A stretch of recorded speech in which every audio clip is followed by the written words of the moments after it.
حوالے سے، اور آج وہی سوال میں کروں گا شہنشاہ حسین نقوی صاحب سے۔ سر، سب سے پہلے بہت شکریہ، آپ نے وقت دیا، اور بہت سارے سوالات ہیں، بہت کچھ میری خواہش ہے کہ جو شیعہ مسلک ہے اس کے حوالے سے بہت سارے غلط فہمیاں ہیں، بہت ساری چیزیں ہیں، بہت سارے لوگوں کو پتہ ہی نہیں ہے، تو وہ آج میں آپ سے پوچھوں گا، اور سوالات ہو سکتا ہے تلخ ہوں، مگر اس کے پیچھے مقصد یہی ہے کہ اللہ کرے ہم کوئی شیعہ سنی نہ رہے، کوئی وہابی دیوبندی نہ رہے، کوئی بریلوی، کوئی کچھ نہ رہے، ہم سب ایک ہو کر چلیں۔ بہت شکریہ سر، سب سے پہلے آپ کا شکریہ، آپ تشریف لائے، اور گفتگو، ملاقات اور تبادلہ افکار، تبادلہ انظار یہ انتہائی ضروری ہے۔ مل بیٹھنا، بات کرنا، گفتگو کرنا، سننا، سمجھنا۔ میں سمجھتا ہوں کہ اگر کوئی طالب علم ہے اور چاہتا ہے کہ وہ اپنے علم میں، اپنی معلومات میں اضافہ کرے، اور خاص طور پہ ہمارے جس معاشرے کا آپ نے اشارہ دیا، اس میں تو بہت ہی ضروری ہے۔ آپ کا ممنون کہ آپ تشریف لائے اور گفتگو کا موقع دیا، مجھے اس قابل سمجھا کہ میں اپنے اور آپ کے مشترکہ سننے والوں اور چاہنے والوں سے بات کر سکوں۔ بہت شکریہ سر۔ میرا پہلا سوال ہے کہ یہ شیعہ مسلک یا شیعہ فرقہ کب وجود میں آیا؟ بسم اللہ الرحمن الرحیم۔ شیعہ مسلک کی بنیاد رسول اللہ صلی اللہ علیہ وآلہ وسلم نے ڈالی کہ جب آپ نے ارشاد فرمایا یا علی انت و شیعتک ہم الفائزون۔ 80 حدیثیں میں نے علماء اہل سنت کی کتابوں سے جمع کی تھیں، اور اب تو بہت بڑی تعداد میں علماء اہل سنت نے اس موضوع پر کام کیا ہے، کتابیں لکھ ڈالی ہیں۔ خاص طور پہ ابھی پچھلے دنوں جو پنڈی اسلام آباد کے ایک بزرگ عالم دین نے کتاب لکھی ہے کہ اہل سنت حدیثوں کی کتابوں میں، احادیث کتب اہل سنت میں، کتب احادیث اہل سنت میں شیعہ روات، شیعہ راوی جو نبی مکرم سے روایت لیتے ہیں، سرکار دو جہاں سے حدیث سنتے ہیں اور وہ پھر اس کو نقل کرتے ہیں، اور جس حدیث کا راوی شیعہ ہے اور وہ نبی سے سن رہا ہے تو اس کا مطلب ہے کہ یہ لفظ شیعہ، اس کی شناخت، اس کا عنوان، اس کی پہچان بے حیثیت شیعہ وہ رسول اللہ کے زمانے سے تھی اور مولا علی کے زمانے سے تھی۔ تو میرا ہی نہیں بلکہ ہمارے تعلیمات کا یہ دعویٰ ہے کہ شیعہ عنوان جو ہے وہ نبی کے زمانے سے ہے۔ سرکار نے فرمایا یا علی انت و شیعتک ہم جیرانی فی الجنہ۔ میں ابھی حدیثیں پڑھ رہا ہوں آپ کے سامنے، یہ کتب اہل سنت میں لکھی ہوئی ہیں۔ اور بات ہے کہ مفتی شاملی صاحب نے عقیدہ ظہور امام مہدی کے حوالے سے کتاب لکھی ہے، کتاب کا نام ہی عقیدہ ظہور مہدی ہے۔ اس میں وہ لکھتے ہیں کہ اس عقیدے کو صرف شیعہ حضرات ہی نہیں بلکہ اہل سنت بھی امام مہدی کا عقیدہ رکھتے ہیں، اور پھر اس میں انہوں نے روات کا ذکر کیا اور جرح و تعدیل کیا راویوں کے اوپر، اور اس کے بعد انہوں نے فرمایا کہ اس میں بعض راوی شیعہ ہیں جنہوں نے اس عقیدے کو نبی سے نقل کیا ہے۔ تو پھر وہ لکھتے ہیں کہ ہاں یاد رہے کہ آج کا شیعہ اور اس وقت کے شیعوں میں فرق ہے۔ تو یہ ایک علیحدہ بحث ہے کہ آپ ظاہر ہر شیعہ، ہر سنی، ہر مسلمان، ہر انسانی مختلف ہوتا ہے، کوئی کسی جیسا نہیں ہوتا، لیکن یہ کہنا کہ بعد کی ایجاد ہے یا بعد میں کوئی مذہب بنا، مسلک بنا، نہیں۔ ہمارا دعویٰ ہے کہ سب سے پہلا عنوان ایک اچھا مسلمان، ایک بہترین اسلام کی تصویر تشیع ہے۔ لیکن سر شیعہ کتابوں میں ہے کہ شیعہ مسلک کا بانی عبداللہ بن سبا ہے۔ میں ابھی آپ کو بتاتا ہوں کہ نامور شیعہ مورخ ابو عمر بن عبدالعزیز الکشی اپنی کتاب میں معرفت الناقلین عن الائمۃ الصادقین جو المعروف رجال الکشی میں لکھتا ہے کہ عبداللہ بن سبا یہودی تھا، وہ مسلمان ہوا، حضرت علی سے رضی اللہ تعالیٰ عنہ سے اظہار محبت کرنے لگا۔ اس کا جو عقیدہ حضرت موسیٰ کے وصی یوشع بن نون کے بارے میں تھا، وہی عقیدہ حضرت علی رضی اللہ تعالیٰ عنہ سے متعلق اختیار کیا۔ یہ پہلا شخص تھا جس نے حضرت علی رضی اللہ تعالیٰ عنہ کے مخالفین کی تکفیر کی۔ اسی بنا پر شیعہ مخالفین کہتے ہیں کہ شیعہ ازم یہودیت سے ماخوذ ہے۔ جی، ہم اس کی تردید کرتے ہیں، اس روایت کی ہم تردید کرتے ہیں، اس دعوے کی تردید کرتے ہیں۔ اس کی وجہ یہ ہے کہ یہ اگر آپ احادیث کی کتابوں میں اختلافی احادیث یا نوادر احادیث یا مجعول حدیث یا جعلی اور موضوع احادیث کا سلسلہ شروع کریں گے تو کوئی بھی مسلک بچا ہوا نہیں ہے کہ جس کے اندر کمزور چیزیں پائی جاتی ہیں۔ یہ آپ کا ہے سر؟ جی ہمارا ہے۔ آپ ہمیں بحر النوار کا بھی حوالہ دے سکتے ہیں، مگر میں تو آپ کو اپنی ان کتابوں کی طرف توجہ دلاؤں گا جس میں عبداللہ ابن سبا کو امام علی علیہ السلام نے جلانے کا حکم دیا، زندہ جلانے۔ جی میں اگر نامور جو شیعہ مورخ ہے، شیعہ جید عالم ہے، علم الکلام کے ماہر اور فلسفی ہیں، ابو القاسم حسین بن روح نوبختی اپنی کتاب فرقہ الشیعہ میں لکھتے ہیں کہ عبداللہ بن سبا حضرت ابو بکر، حضرت عمر رضی اللہ تعالیٰ عنہ، حضرت ابو بکر رضی اللہ تعالیٰ عنہ، حضرت عثمان رضی اللہ تعالیٰ عنہ، دیگر صحابہ پرتان و تشیع کا آغاز کرنے والوں میں سے تھا۔ اس نے لوگوں کو کہا کہ حضرت علی رضی اللہ تعالیٰ نے اسے ایسا کام کرنے کا حکم دیا۔ حضرت علی کو پتہ چلا تو آپ نے اسے گرفتار کرنے کا حکم دے دیا۔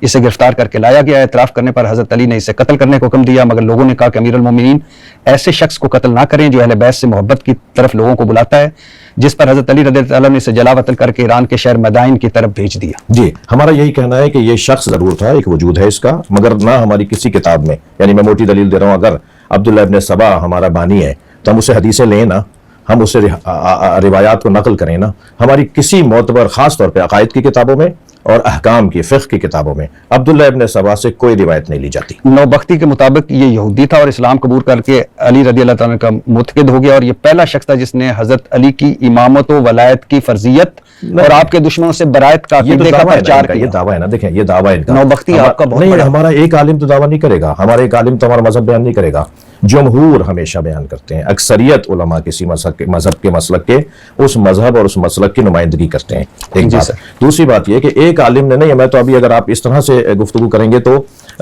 تحریف قرآن کی آپ میرے یہاں لے آئیں گے روایات کے، آپ یہاں محدث نوری نے قائل ہوئے ہیں کہ قرآن میں تحریف ہے، ٹھیک ہے، تو میں 4 حوالے آپ کو دے دوں گا کہ اہل سنت کے علماء نے بھی تحریف کی گفتگو کی ہے، حضرت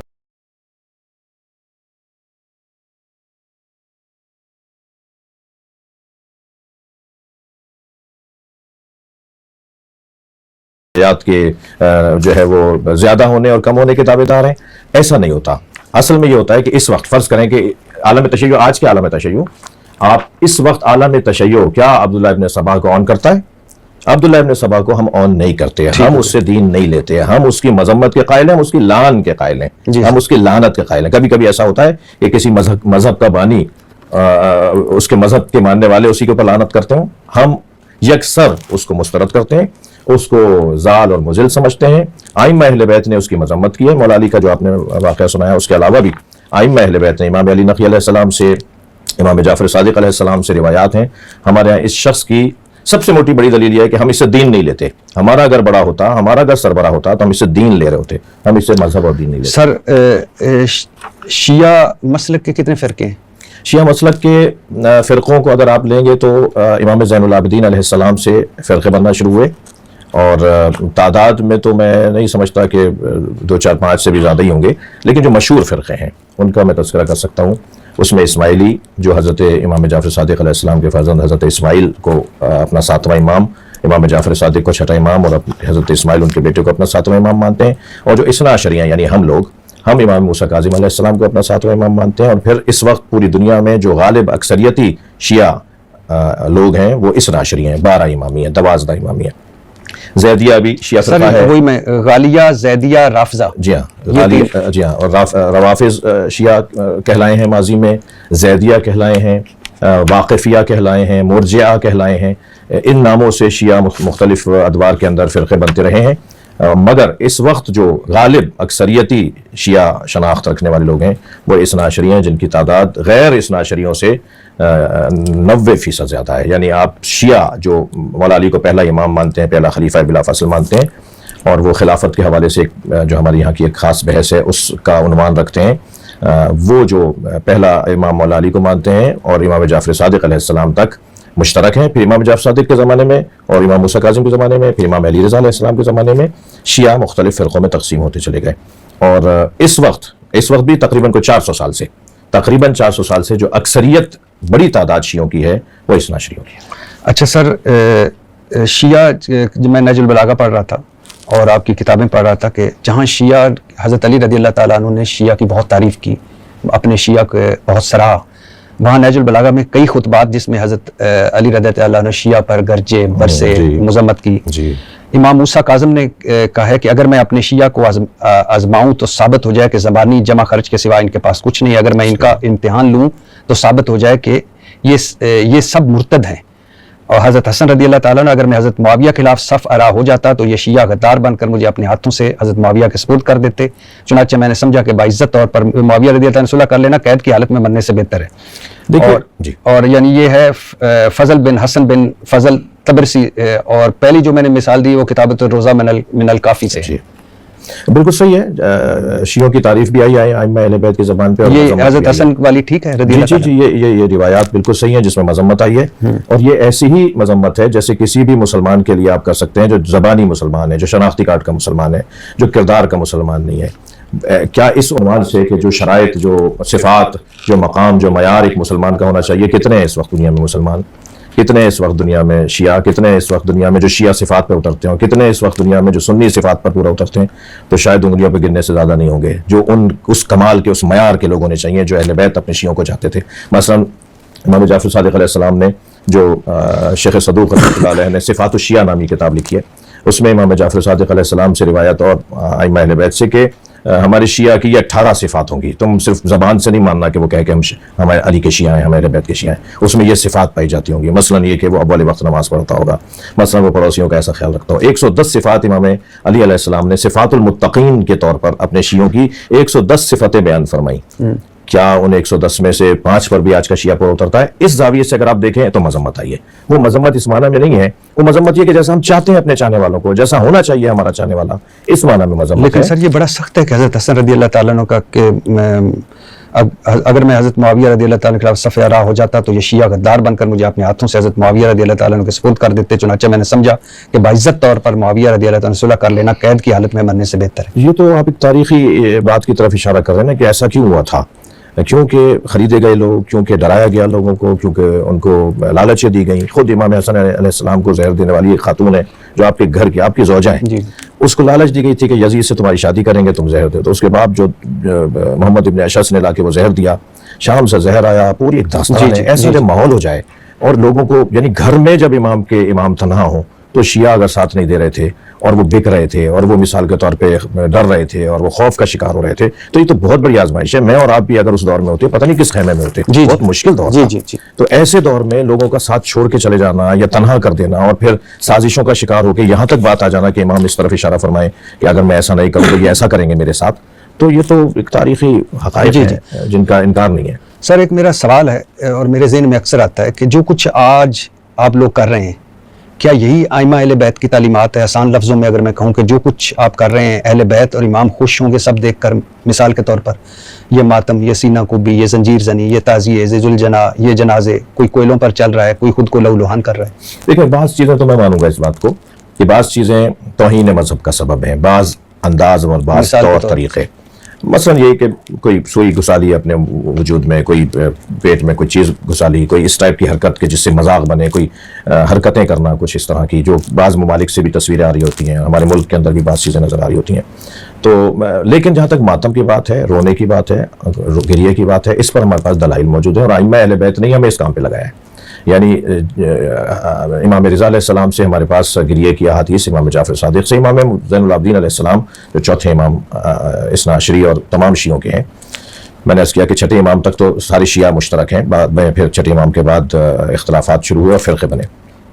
لیکن گریہ, ماتم اور عزاداری, کالے کپڑے پہننا, رونا, کربلا اور امام حسین کو یاد کرنا. سر کالے کپڑوں سے یاد آیا کہ ملا یازر الفقیہ, جی, یہ آپ کی بڑی کتاب ہے, اس میں کالے کپڑے پہن کے نماز پڑھنا مکروہ ہے. نہیں, اس کتاب میں ہے کہ کالا لباس فرعون کا لباس ہے. جی ٹھیک ہے, خانہ کعبہ کے پردے کو کیا کریں گے آپ, خواتین کے کالے چادر کو کیا کریں گے آپ؟ اس کی مراد کچھ اور ہے. اچھا, میں عرض کر رہا ہوں اس سے مراد کچھ اور ہے. کالے کپڑے جو عادت بنا لے, اپنے کالے کپڑے جو اپنا مزاج بنا لے, اپنا لباس, کیونکہ نبی مکرم کا لباس صلی اللہ علیہ وآلہ وسلم کا جو لباس ہے وہ سفید لباس ہے, مولا علی علیہ السلام کا جو لباس ہے وہ سفید لباس ہے, امام جعفر صادق علیہ السلام کا ہرا لباس ہے. تو ائمہ اہل بیت نے بھی, اصحاب ائمہ اہل بیت نے بھی اپنے لباس کے کلروں کو, رنگوں کو تبدیل کیا ہے. لیکن اگر کوئی شخص یہ طے کر لے کہ مجھے اس سے ہٹ کر کوئی اور رنگ نہیں پہننا, اور وہ رنگ بھی جو ہے وہ مشابہ ہو بعض عادات اور اطوار کے ساتھ, اور جس زمانے کے لوگوں میں یہ, مثلا بنی امیہ کا لباس ہو گیا تھا کالے کپڑے پہننا, بنی عباس کا لباس ہو گیا تھا کالے کپڑے پہننا. ایک دور آیا کہ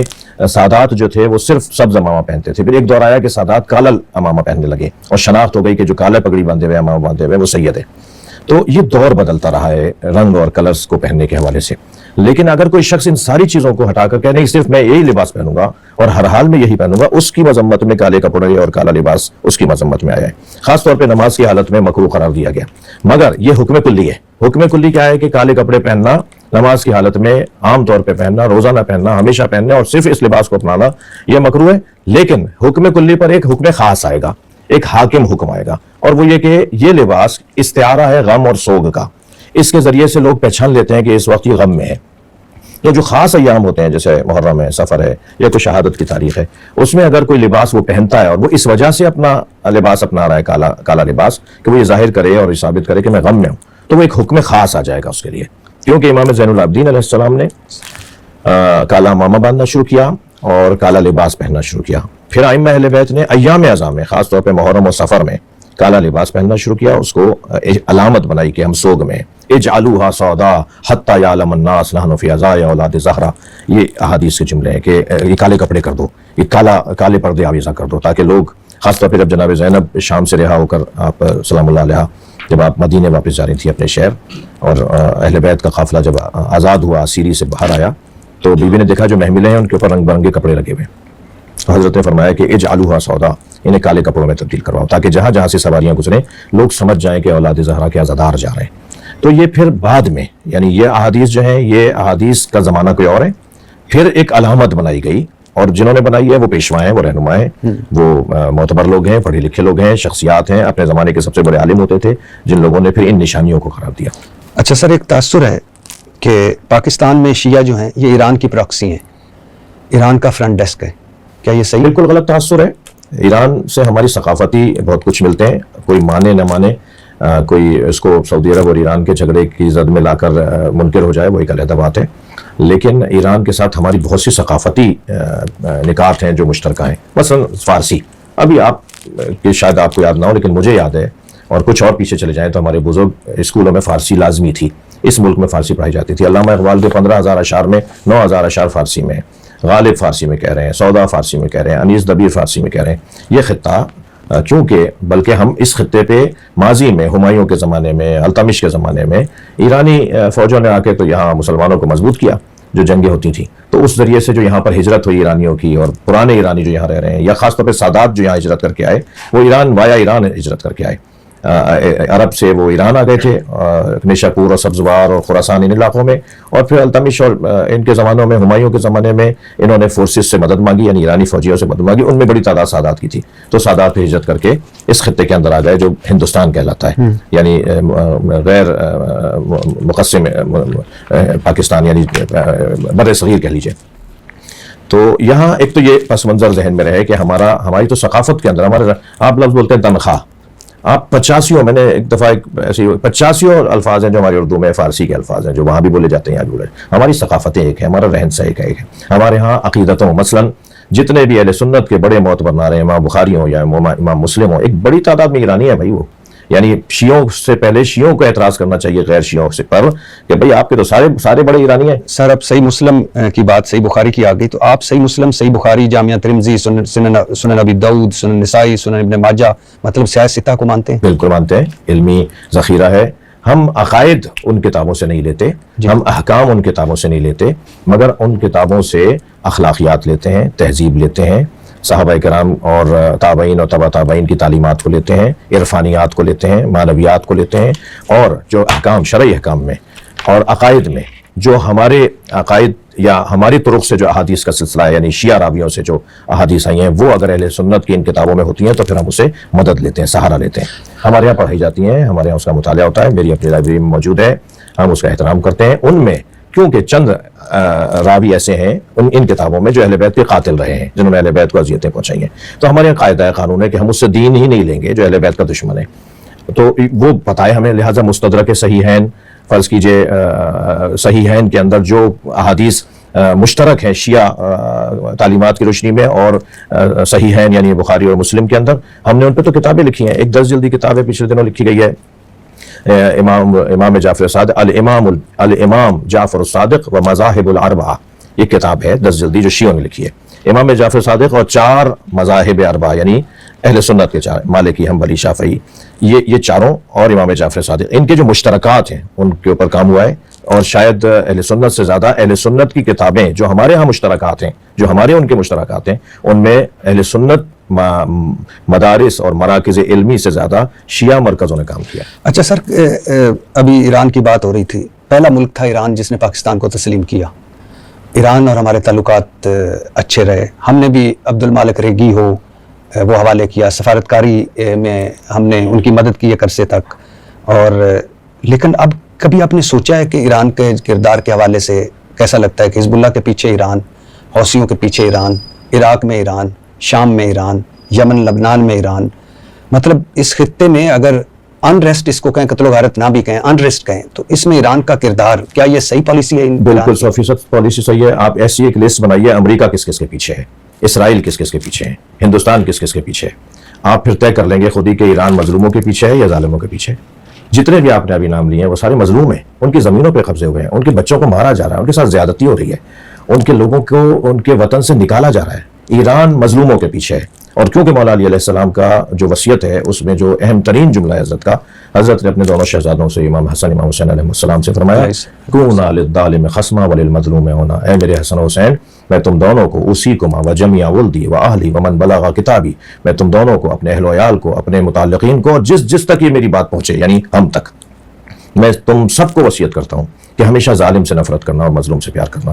ایران کا بے حیثیت ایک مملکت اہل بیت, یعنی جن کے یہاں فقہ, جن کا آئین جو ہے وہ فقہ اہل بیت کے مطابق ہے, فقہ جعفریہ کے مطابق ہے, انہیں یہ اعزاز حاصل ہے اور اس پہ ہمیں فخر کرنا چاہیے. اگر کوئی مجھ سے کہتا ہے آپ ایرانی وہ ہیں, بھائی الحمدللہ میں اسرائیلی ایجنٹ نہیں ہوں, الحمدللہ میں امریکی ایجنٹ نہیں ہوں. اگر یہ ثابت بھی ہو جائے, جس کا میں انکار کرتا ہوں, میں تو فارسی بھی اردو لہجے میں بولتا ہوں تاکہ یہ ثابت ہو کہ پاکستانی ہوں. لیکن اگر کوئی یہ کہتا ہے کہ ماشاءاللہ پاکستانی ہیں, پاکستانی جی فخر ہے, پاکستانی پیارے ہیں سر, بہت شکریہ. تو لیکن اگر کوئی کہتا ہے جی آپ ایرانی ایجنٹ ہیں, تو بھائی تم بتاؤ تم اسرائیلی ہو یا تم تو امریکی اور اسرائیلی ایجنٹ ہونے سے تو بہتر ہے کہ ایرانی ایجنٹ بن جاؤ. سر یعنی میری مراد یہ تھی کہ ایران کے جتنے بھی آپ نے فرمایا کہ ان ممالک کے اندر ہمیں تو ان کا شکریہ ادا کرنا چاہیے کہ ہمارے دور میں ہم نے اپنی آنکھوں سے اس دور میں ایسا ملک بھی دیکھا جو آپ نے تو صرف وہ ممالک نام لے دیا نا کہ جو اس طرف کے, آپ کشمیر کی حمایت سب سے زیادہ ایرانی کرتے ہیں. حتیٰ انہوں نے کئی مرتبہ ہندوستان سے معاہدے رد کر دیے کیونکہ کشمیر کے حقوق ضائع ہو رہا تھا. جہاں افغانستان, تعجب ہوتا ہے, افسوس ہوتا ہے, موجودہ افغانستان بھی جو ابھی پچھلے دنوں جو وہاں تبدیلیاں آئیں اور اس سے پہلے جو افغانستان میں جو کچھ ہوا اس میں سب سے زیادہ نہ کہوں لیکن ایک بڑی امداد ایرانیوں کی رہی ہے, ایک بحیثیت مظلوم, مجبور, غریب ملک ہونے کے ناطے. میں اشارہ تناظر کروں گا کہ یہ جو حکومت ہے اس سے پچھلی والی جو حکومت تھی اس میں باقاعدہ 8 ممالک نے جو طے کیا تھا کہ افغانستان کو بنانا ہے, سنوارنا ہے, سجانا ہے. آپ یہ والی باتیں تو مجھ سے زیادہ جانتے ہیں, میرے اشاروں سے زیادہ اصل تک پہنچ جائیں گے. اس میں بعض صوبے تقسیم ہوئے تھے کہ 2 پاکستان لے لے, 2 فلاں ملک لے. ایران نے بھی اسی طرح افغانستان کو بنانے کے لیے افغانستان کے چند صوبوں کو لیا تھا کہ ہم وہاں کے روڈ رستے بنائیں گے, ہم وہاں اسکول کالج بنائیں گے, وہاں ہم ہاسپٹلس بنائیں گے. تو ایران کا یہ عمل جو ہے ہمیں تو فخر ہوتا ہے اس میں. جی ٹھیک ہے, لیکن کیا وجہ ہے سر کہ بلوچستان کی بدامنی کے پیچھے ایران کا کردار ملتا ہے؟ ملا منصور ایران سے بلوچستان میں داخل ہوتا مارا جاتا ہے.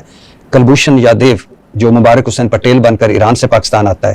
ایرانی آرمی چیف دھمکیاں دیتا ہے پاکستان کو. گوادر کے مقابلے میں ایران بھارت کے ساتھ چاب بہار بندرگاہ کے مل کر چلاتا ہے. یعنی بھارت سے دوستی اور پاکستان سے دشمنی. کیا وجہ ہے, یہ ٹرن کیسے ہوا؟ جو چیزیں صحیح نہیں ہیں اور یہی شاید ایک بہترین ثبوت بھی ہو کہ میں پاکستانی ہوں. پاکستان کے مفاد کے خلاف ایران ہو, سعودی عرب ہو, افغانستان ہو, ہندوستان ہو, کوئی بھی یا چائنا ہو, جو پاکستان کی سرحدوں کو غیر محفوظ کرے گا, جو پاکستانیوں کو کسی مشکل میں ڈالے گا, ہم اس کے ساتھ نہیں کھڑے. اچھا سر, اس سے آگے کہ میں آگے جاؤں, مجھے یاد آ گیا کہ حسن اللہ یاری سے آپ لوگوں کا کیا اختلاف ہے؟ حسن اللہ یاری ایک یوٹیوبر ہیں, ایک مناظر ہیں, مناظرے کرتے ہیں وہ اپنے ٹی وی چینل پہ, جو ان کا یوٹیوب چینل ہے.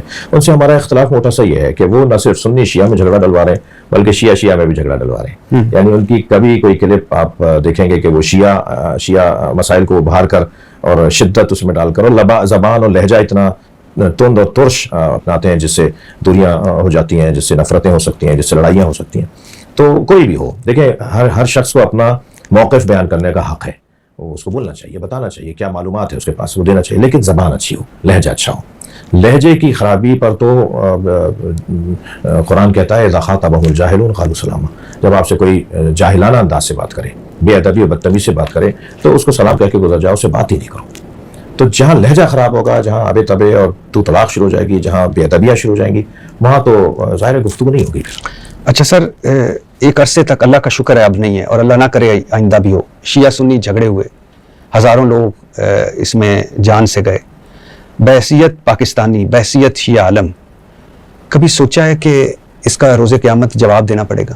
بالکل ایسے ہی ہے. میں تو آپ کی بات میں تائید اور اضافہ کروں گا اور اس بات کو بالا کروں گا کہ سب سے زیادہ تکلیف تو اس مسئلے پر شیعوں نے اٹھائی نا. یعنی ہم نے جنازے سب سے زیادہ اٹھائے. آپ مقدار کے مطابق دیکھیے گا, ریشو نکال کے بات کریں گے تو پھر سب سے زیادہ جنازے ہم نے اٹھائے. مثلا جب اگر ہم اس ملک میں 20 سے 25% ہیں تو 20 سے 25% کے مقدار میں آپ دیکھیں تو انجینئر سب سے زیادہ بحیثیت مذہب کس کے مارے گئے, ڈاکٹر کس کے مارے گئے, افسران کس کے مارے گئے, مسجدوں میں منبرگاہوں میں دھماکہ کس مسلک کے ہوا, اس کا نقصان تو سب سے زیادہ ہمیں ہوا. لہٰذا جسے اس کا نقصان ہوگا وہ کیسے تائید کرے گا اس کی.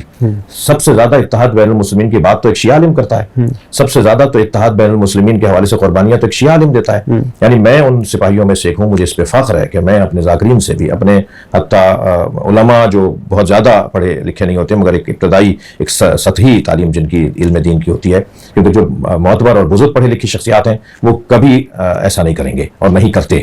لیکن ایک بڑی تعداد ہے جو غیر ذمہ دارانہ گفتگو کرتی ہے, ایک تعداد ہے جو غیر ذمہ دارانہ گفتگو کرتی ہے. ان سے ہم ملاقاتیں کرتے ہیں, ان سے ملتے ہیں, خدا واسطے یہ نہ بولو یہ تم نے کیا کہہ دیا, اس کے کہنے سے یہ نقصان ہو جائے گا, ایسے نہیں کہتے. ایک یہ ہمارا انداز ہوتا ہے اس ماحول کو بہتر کرنے میں, ان حالات کو کنٹرول کرنے میں. دوسرا انداز یہ ہوتا ہے کہ میں الحمدللہ ان مبلغین میں سے ہوں جو مولانا طارق جمیل کے گھر چل کے جاؤں گا, جو کسی بھی مولانا مفتی تقی عثمانی صاحب کے گھر چل کے جاؤں گا, جاتا ہوں, گیا ہوں. اسی طرح مولانا منیب الرحمان صاحب جب کبھی کسی میٹنگ میں بیٹھیں گے, میں اپنی کرسی چھوڑ کے کھڑا ہو جاتا ہوں کہ آپ میرے بڑے, آپ یہاں بیٹھیں گے میری جگہ. ممکن ہے کہ پہلے ہم آ گئے ہوں تو سیٹ اچھی ہو, نہیں, سیٹ ویٹ کیا ہے, تو یہ اصل تو تہذیب ہے. اسی طرح اہل سنت کے پیچھے نماز پڑھنے والوں میں سے ہوں. نہ صرف یہ کہ کوئی اجتماع ہو تو صاحب کیونکہ کیمرے ہیں, اور نہیں, روڈ رستے پہ, سفروں میں, موٹر وے پر, ہائی وے پر کہیں سے گزر رہا ہوں, نماز کا وقت ہو گیا ہے, ہم نے کہا گاڑیاں روکو, وہاں نماز ہو رہی ہے, جماعت ہو رہی ہے, ہم پیچھے کھڑے ہوتے ہیں, ہاتھ کھول کے سجدہ رکھ کے جماعت کے ساتھ نماز پڑھتے ہیں. جو ہم کیونکہ ہاتھ باندھنا ہمارے یہاں علماء ائمہ اہل بیت نے منع کیا تو ہم کھولتے ہیں ہاتھ, لیکن نیت جماعت کی کریں گے, انہی کے پیچھے پڑھیں گے. اسی طرح اور کتنی ہی مثالیں ہیں کہ جس کے اندر اس ماحول کو دوبارہ سے بہتر کرنے میں, دیکھیں ماضی میں ہم سب حتیٰ سنی مدرسوں میں شیعہ طالب علم پڑھتے تھے, شیعہ مدرسوں میں سنی طالب علم پڑھتے تھے. اب سے 100 سال پہلے, اب سے 80 سال پہلے. بالکل. یہ 1924 کے اندر جب جنت البقیع کو منہدم کیا گیا, وہاں سے فرقہ واریت شروع ہوئی. آپ کا سوال ایک یہاں آ سکتا ہے کہ ایران اور سعودی عرب کی وجہ سے دنیا میں فرقہ واریت پھیلی ہے. نہیں, میں اس کی خود سے سوال بنا کے آپ کو عرض کر رہا ہوں. ایران کی وجہ سے فرقہ واریت نہیں پھیلی. جب 1924 میں جنت البقیع کو منہدم کیا گیا اور کربلا پہ حملہ ہوا, 600 لوگ کربلا میں ایک وقت میں مار دیے گئے امام حسین کے حرم میں, اور وہ سارے آل سعود وہاں سے حملہ کرنے کے لیے آئے, اور انہوں نے جنت المعلا کو گرایا, انہوں نے جنت البقیع کو گرایا. وہاں سے فرقہ واریت شروع ہوئی. تحریک خلافت ہندوستان سے شروع ہوئی, سلطنت عثمانیہ کو بچانے کے لیے کہ ان کو دوبارہ سے واپس لایا جائے تاکہ مسلمانوں میں یہ تناؤ کشاو ختم ہو جائے. تو یہ جو ماحول اب سے 100 سال پہلے تھا, اب 2025 چل رہا ہے تو آپ 1925 میں چل رہا ہے تو 100 سال میرے خیال سے ہم صحیح کہہ رہے ہیں کہ 100 سال پہلے ہمارے اپنے مدرسے کے اندر, میں ایک مدرسے کا محتمم ہوں, اس میں 100 سال, وہ مدرسہ ہمارا تقریباً 100 سال پرانا مدرسہ ہے, اس میں سنی طالب علم پڑھتے تھے, شیعہ علماء سنی مدارس کے اندر پڑھتے تھے. آج بھی شیعہ مدرسوں میں سنی مؤلفین کی کتابیں پڑھائی جاتی ہیں اور سنی مدرسوں میں شیعہ مؤلفین کی کتابیں پڑھائی جاتی ہیں. یعنی کتابیں تو کیونکہ نصاب پرانا چلا آ رہا ہے, زیادہ تر پرانا ہے, کچھ چیزیں بدلی ہیں.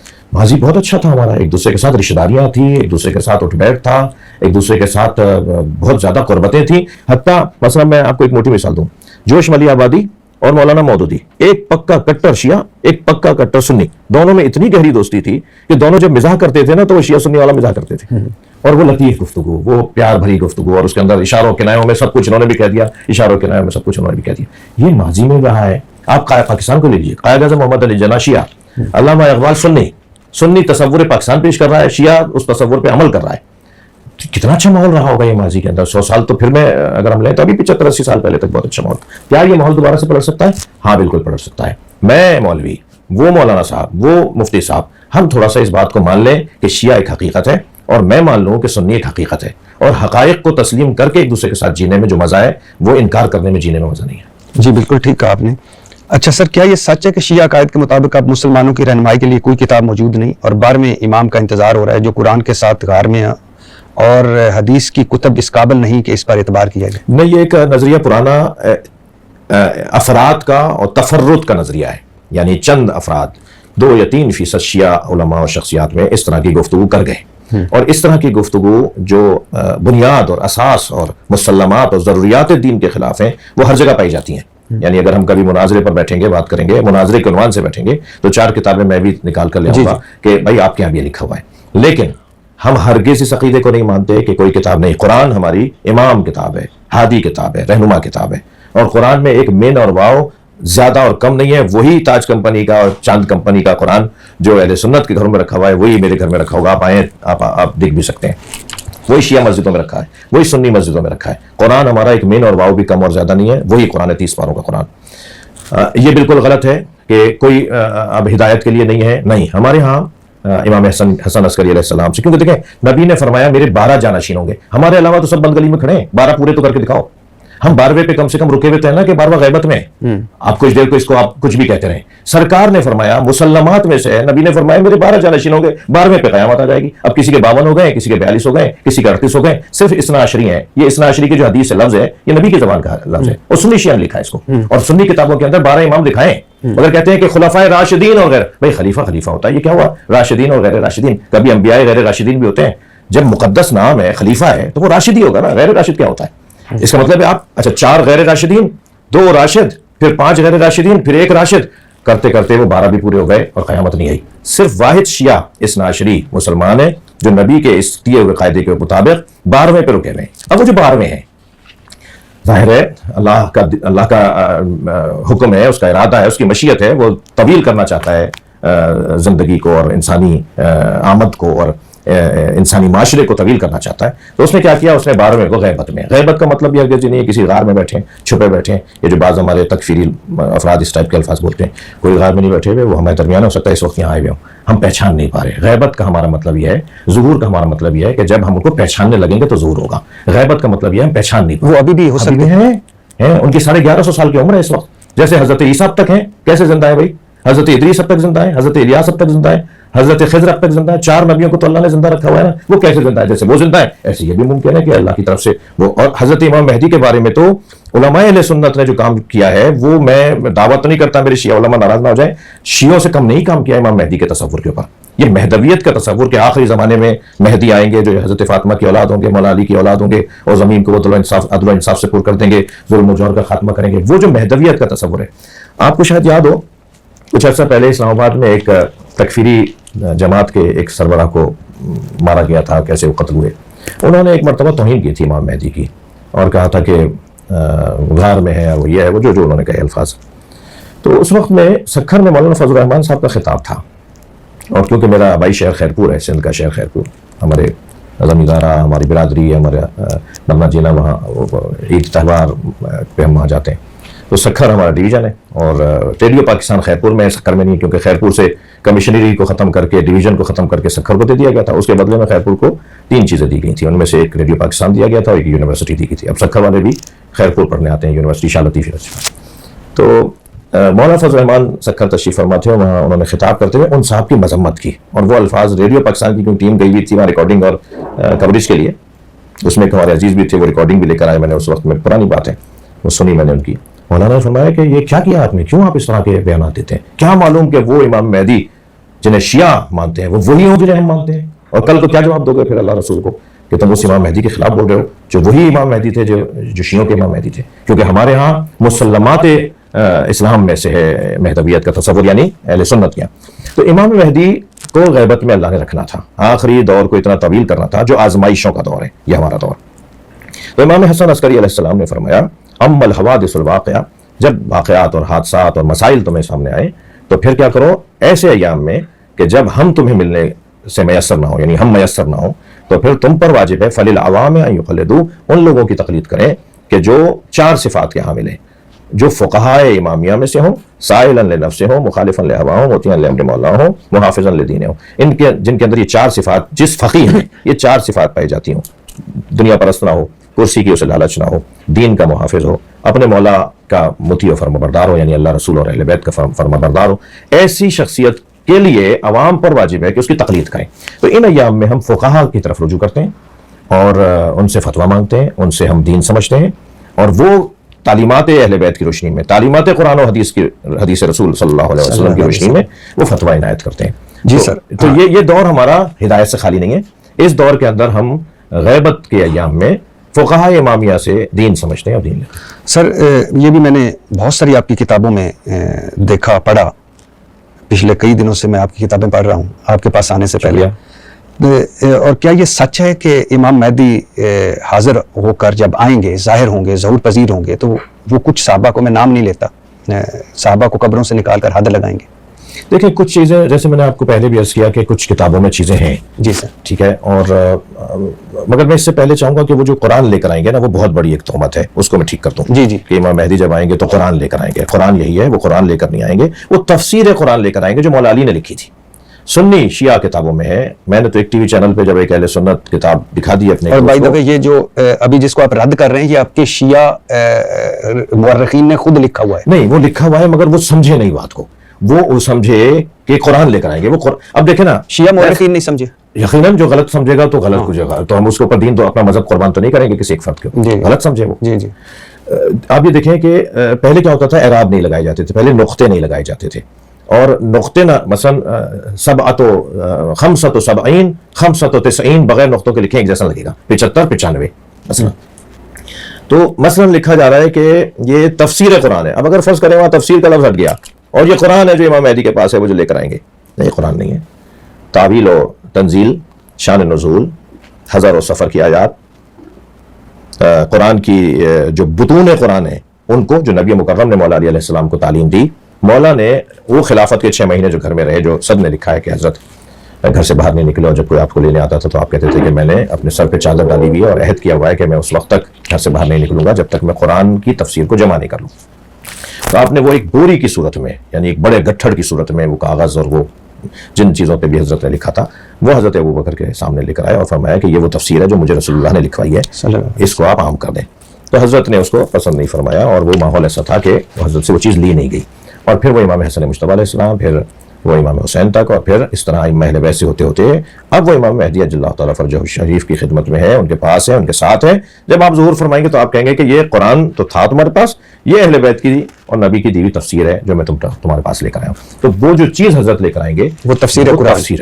اور یہ جو کہ امام مہدی آ کر صحابہ کو قبروں سے نکال کر ہاتھ لگائیں گے, میں نے عرض کیا کہ کچھ ایسی روایات ہیں کہ جن کا میں انکار نہیں کروں گا, لیکن کیا اس سے یہ مراد ہے کہ امام مہدی آ کر جو مقدسات اہل سنت ہیں, جو مسلمات اہل سنت ہیں, جو اہل سنت اور عالم اسلام کے محترم لوگ ہیں, ان کے ساتھ کوئی ایسا عمل, ایسا فعل انجام دیں گے جس سے کوئی فساد ہو جائے گا, کوئی ہرگز ایسا نہیں ہے. اچھا سر, ایک مجھے ابھی آپ بڑی خوبصورت گفتگو کی, لیکن میں جب دیکھتا ہوں کہ ابو لولو فیروز, یہ امیر المومنین حضرت عمر فاروق رضی اللہ تعالیٰ عنہ کا قاتل, ایران میں علامتی مزار ہے, لوگ آتے ہیں, زیارت کرتے ہیں, دعائیں مانگتے ہیں, چڑھاوے چڑھاتے ہیں, منتیں مانگتے ہیں. خبر ہے نہیں سر, اور شیعہ اسے بابا شجاع الدین, ابھی میں آگے کرتا ہوں کہ آگے وہ بند کر دیا گیا, شیعہ اسے بابا شجاع الدین دین کا بہادر سپوت قرار دیں. 2010 میں مسلمان علماء کی عالمی تنظیم نے اپیل کی کہ ابو لولو فیروز کا مزار مسمار کر دیا جائے, مگر حکومت نے ماننے سے انکار کر دیا. کئی شیعہ علماء نے تو کہا کہ یہ امیر المومنین حضرت علی رضی اللہ تعالیٰ کے شیعوں میں سے تھا. ابو لولو فیروز کے بارے میں دیکھیں, میں نے اپنے مجمع میں ایک بات کی تھی, ہماری لوگ نہیں سمجھ پائے اس کو, میرے خلاف لوگ ہیں. ابو لولو فیروز کا حضرت عمر کے ساتھ جو معاملہ تھا وہ کوئی اہل بیت کی محبت میں نہیں تھا. دیکھیں کچھ حقائق ہیں, اس کو آپ, یہ فورم نہیں ہے, میں بھی نہیں چاہتا یہاں ذکر کرنا, کہ احراق باب زہرا کا واقعہ پیش آیا, بی بی زہرا کے دروازے پہ گئے مولا علی کو لینے کے لیے, ایک لمبی داستان ہے.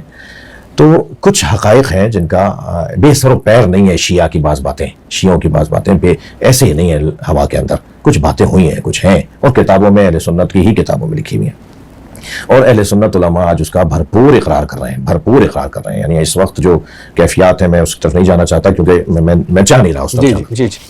لیکن جو اہل بیت کے ساتھ نبی مکرم کی رحلت کے فوراً بعد جو خود اہل بیت میں بھی جو بی بی فاطمہ کے ساتھ ہوا, جو مولا علی کے ساتھ ہوا, ان کے بچوں کے ساتھ ہوا, 50 سال کیا دورانیہ ہوتا ہے. 50 سال کی بات تو مجھے کل کسی لگتی ہے, میں 52 سال کا ہو گیا ہوں, مثال تھوڑے دن بعد مجھے لگے گا کل کسی بات ہے. 50 سال تو ایسے گزر جاتے ہیں. 50 سال کے بعد پورا کنبہ کاٹ دیا گیا کربلا میں, نبی کا سارا گھرانہ مار دیا گیا کربلا میں. کچھ تو ہوگا نا پیچھے سے چلتا آ رہا تھا, یہ جو بھی تھا. تو یہ والی بات کرنا کہ صاحب یہ یکسر حضرت عمر کے ساتھ ابو لولو فیروز کا جو معاملہ تھا وہ محبت اہل بیت میں نہیں تھا. یہ میں نے ایک تفصیل سے بات کی, ہمارے لوگ نہیں مانے اس بات کو, نہیں سمجھے اس بات کو. مغیرہ ابن شعبہ کا وہ غلام تھا ابو لولو فیروز, مجوسی, وہ ان کے پیسے نہیں دے رہا تھا. مغیرہ ابن شعبہ اس کے اجرت نہیں دے رہا تھا. وہ شکایت لے کے حضرت عمر کے پاس آ گئے. حضرت عمر سے انہوں نے کہا, تو حضرت عمر نے اس سے کہا کہ بھئی تمہارا کام کیا ہے, کرنا کیا جانتے ہو, تمہاری مہارت کیا ہے. اس نے کہا میں چکیاں بناتا ہوں, مختلف چیزوں کو پیسنے کی چکیاں بناتا ہوں, آج کل کے گرینڈر بناتا ہوں. انہوں نے فرمایا میرے لیے کب بناؤ گے؟ تو انہوں نے کہا میں آپ سے کچھ کہہ رہا ہوں، آپ مجھے کچھ کہہ رہے ہیں، کہ تم پہلے بتاؤ میرے لیے کب بناؤ گے؟ تو اس نے یہ سمجھا کہ یہ اپنے دوست کا ساتھ دے رہے ہیں اور میری فریاد نہیں سن رہے، تو اس نے یہ کہہ کے گیا کہ میں آپ کی ایسی چکی بناؤں گا کہ ساری دنیا میں گھومے گی وہ، اور دوسرے دن آ کے اس نے چاقو آپ کے پیٹ میں مار دیا۔ پھر پورا قصہ ہے کہ وہ وہاں سے فرار کر گیا۔ ہماری کتابوں میں جہاں اس طرح کی باتیں جو آپ فرما رہے ہیں، ہماری کتابوں میں اس سے ہٹ کر بھی باتیں جب جیسے میں کہہ رہا ہوں جی جی ٹھیک، تو ہم اور نہیں کرتے جی ٹھیک، اور ہمارے نزدیک میں ایک موٹا سا جملہ کہوں گا، ہمارے نزدیک مسلمانوں کا شیرازہ اہمیت رکھتا ہے، مسلمانوں کی جلالت اہمیت رکھتی ہے، مسلمانوں کی ابوہت اہمیت رکھتی ہے، جس کی بنیاد پر دسیوں باتیں ہمیں اپنے لوگوں کو سمجھانا پڑتی ہیں، کچھ مان لیتے ہیں کچھ نہیں مانتے۔ جی اچھا سر، اس سے پہلے کہ میں آگے بڑھوں، ایک تاثر ہے کہ ایران یہاں شیعہ اکابرین اور تنظیموں کو فنڈ کرتا ہے، آپ کو کبھی فنڈنگ ملی ہے؟ آپ کے توسط سے شاید کوئی بھیج دے نہیں، ہرگز ایسا نہیں ہے، کبھی کوئی فنڈنگ نہیں ملی، بلکہ آپ کی دعاؤں سے ہم نے ہی ایران میں پیسے بھیجے۔ اچھا۔ جب وہاں زلزلہ آیا، جب وہاں سیلاب آیا، تو جیسے اور ممالک میں جب کوئی وہ آتا ہے، کوئی آفت آتی ہے، تو فلاحی اداروں کو یہ کام کرنا ہوتا ہے، کرنا چاہیے بحیثیت انسان۔ تو جب رفسنجان میں ایک زلزلہ آیا تھا تو ہم نے بڑی رقم جا کر دی تھی خانہ فرنگ کے اندر، یعنی کونسلیٹ کے اندر، کہ ہماری طرف سے بھیج دیجیے۔ اس کے علاوہ بھی کئی مرتبہ ہم نے آج تک ایران سے کوئی، ہاں دیکھیں ہمارے یہاں مرجعیت کا سمجھنے کی بات ہے، آپ کے توسط سے سمجھا رہا ہوں، میں آپ سے بعض باتیں کر رہا ہوں کہ کوئی اور بھی تو سن رہا ہے۔ جی جی سن، جی جی، ہمارے یہاں ایک نظام ہے مرجعیت کا، ہمارے یہاں مفتی اعظم پاکستان میں نہیں بیٹھتا، ہمارا مفتی اعظم جیسے مفتی اعظم سعودی عرب میں بیٹھتا ہے، مصر میں بیٹھتا ہے، ایسے ہی ہمارا مفتی اعظم یا عراق میں بیٹھتے ہیں یا قم میں بیٹھتے ہیں، جو ایران کا ایک علمی دینی مرکز ہے، شہر پورا یونیورسٹی ہے، 150 سے زیادہ مدرسے ہیں ایک ہی شہر کے اندر۔ تو ہمارا جو علمی مرکز ہے وہ یا قم ہے یا نجف اشرف عراق، ایک فقی ہمارے وہاں بیٹھتے ہیں، ایک فقی ہمارے وہاں بیٹھتے ہیں۔ ہم یہاں زکوٰۃ اور خمس کی جو ہماری ادائیگی ہوتی ہے وہ ان کی اجازت کے بغیر نہیں کر سکتے، لہٰذا ہم ان کو آگاہ کرتے ہیں کہ بھائی ہمارے پاس یہ زکوٰۃ آئی ہے، وہاں نہیں جائے گی وہ زکوٰۃ، پھر وہ کہیں گے جی بانٹ دیجیے پاکستان میں۔ اچھا، ان کے پاس بھی درخواستیں گئی ہوئی ہوتی ہیں، بکھر سے، سکھر سے، لیا سے، خیرپور سے، نواب شاہ سے، تو وہ کہتے ہیں جی نواب شاہ میں ایک ہاسپٹل بن رہا ہے اس کو دے دیجیے، مثال فلاں جگہ یہ ہو رہا ہے، تو وہ ہم اپنی زکوٰۃ اور اپنا خمس جو ہے پاکستان کا ہی پاکستان میں ہی خرچ کرتے ہیں، ٹھیک ہے۔ اب اگر اس کو یہ تصور کیا جائے کہ بھائی اجازت تو انہوں نے دی تھی تو انہوں نے پیسے دیے، نہیں بھائی ہمارے اپنے پیسے تھے۔ نہیں، یہ تو بالکل ڈیفرنٹ ہے، جو فنڈنگ مثال کے طور پہ اپنے ایجنڈے کے لیے، اپنی اکابرین کے لیے، اپنی تنظیموں کے لیے، پہلے تو میں اس کا تردید کروں گا، انکار کروں گا کہ ایسا نہیں ہے، اور اگر ایسا ہے بھی، یعنی میرے ساتھ تو کوئی تعلق ہی نہیں، جی جی، لیکن اگر کسی شیعہ شخصیت کے ساتھ تعلق ہے بھی تو ہمارے ادارے کیا کر رہے ہیں، کنٹرول کیوں نہیں کر رہے، پکڑ کیوں نہیں رہے؟